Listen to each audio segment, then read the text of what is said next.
Għaddej ġmielu x-xogħol biex tinxtiel bidwa l-ġodda l-kopla tas-Santwarju Bażilika Madonna tal-Karmnu tal-Belt. Dan bħala parti minn proġett sħiħ tal-Korporazzjoni għar-Riġenerazzjoni tal-Port il-Kbir li ser jara l-installazzjoni ta' dwar ġodda fuq din il-kopla u fuq il-kopli tal-Kappella tal-Pilar u l-Knisja ta' Santu Wistin.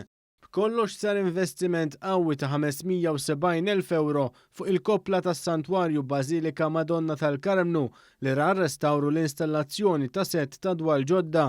Il-kap eżekuttiv tal-Korporazzjoni għar-Reġenerazzjoni tal-Port il-Kbir, Gino Kawki, stqar li dan il-proġett qed isebbaħ il-veduta li wieħed jista' japprezza mix-xatt ta' Tasliema. Bis-sistema ta' dwal li ħsibna għal din il-kopla ħankunu qegħdin intuha l-importanza tagħha bħala ikona nazzjonali.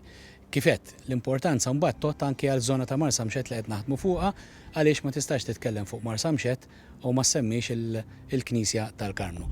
Hija parti mill-proġett ta' riġenerazzjoni li ħankunu qegħdin permezz tagħha wkoll ngħinu biex din iż-żona tal-Belt terġa' tieħu l-ħajja. Is-Sindku Belti Alfred Zammit stqar li din hija kopla ikonika u li hija parti mir-reklam tal-Belt. Dan minħabba li l-isbuħija tal-kopla tkompli tiġbed in-nies lejn il-kapitali. Din il-kopla hija ikona llum marbuta mal-Belt Valletta, tara f'kull kart, tara f'kull ritratt, tara f'kull stampa tal-Belt Valletta. Aħna il-Bażilika tal-Madonna tal-Karmnu hija l-qalbna ħafna, kif huma l-qalbna l-festi kollha tal-Belt u lqajna bi pjaċir l-aħbar li kienet ħarġet il-GHRC u llum kważi wasanna fil-final biex il-kopla issa ħadd tinxtel b'mod professjonali u ħatidher mill-isbaħ naturalment mill-inħawi ta' Tasliema u nħawi oħra madwar Malta. Il-Ministru Ian Borch li segwa x-xogħlijiet li qed isiru stqar li dan il-proġett sar minn fondi nazzjonali.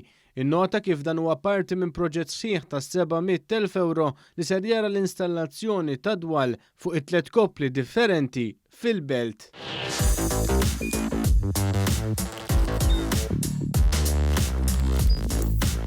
Idħol fuq one.com.mt u hemmhekk tista' tara l-programmi kollha li jxandru fuq One permezz ta' One Play.